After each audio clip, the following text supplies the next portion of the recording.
kultaa ja markkinoi kultaa, kuopea ja pronssikoruja Kalevala tuotemerkillä. Yritys on alansa suurin Suomessa ja yksi pohjista. Ja kalevalaiset postimerkit koristivat kiviltä. Kun pääjuhlan viirat saapuivat juhlapuukulta siivata kansallispuukulta, entä he varautaa tai kulttuurihistoriallisen tekijät. Kalevala ja kalevalaiskunta pitäisi juhlista kanssa. Tavoitteena oli pystyttää paksas Kalevalan aineiston, runnon laula ja naisten muistutuksia. Muistutuksen pohjalta korusuunnittelijat Hermund Paera. Ne olivat kaikki solkia ja niiden joukossa oli esimerkiksi Hanun vaakkuna, joka oli esiintynyt kuviona suomalaisissa esineissä jo rautakaudella, jota julkaistiin yli 100 amerikkalaisessa sanomalehdessä.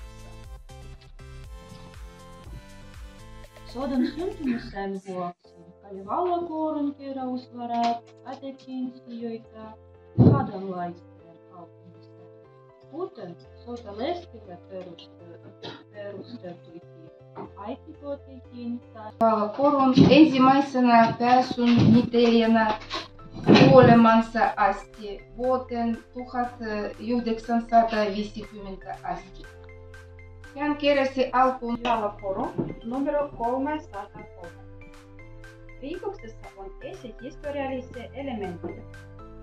Venäjän muotoinen puu on lainattu antiikista. Kalevala-koru on historialtaan Kalevala-korujen harkittu. Se ei perustu suomalaisille joutuksiin, vaan sen esikuvat ovat antiikissa, josta nuori tai nauha lyö sidettiin usein Heraklen solmuun.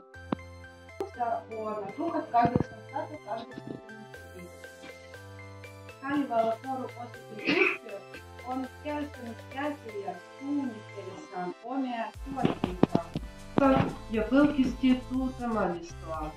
Kalevala-brändin tuotteet jakautuivat 3 päämallistoon. Art by Kalevala mallistoon kuuluu esimerkiksi korutaiteilija Björn Bäckströmin suunnittelemia Kalevala-korun tuotteet on aina valmistettu Suomessa. Korujen valmistus on keskitetty omalle tehtaalle Helsingin Tonalaan. Korujen valmistustapa on sekoitus Laponian sekä Antilan kanssa vuonna 1963.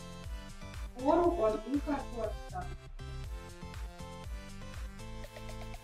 Konien planetaariset laksot kaulakoru noin 1970-luvulla, kun prinsessa Leia piti niitä yhden luovuttaessaan Luke Skywalkerille. Hän täyttää 90 vuotta. Hän on käynyt kultaseppäkoulua 1905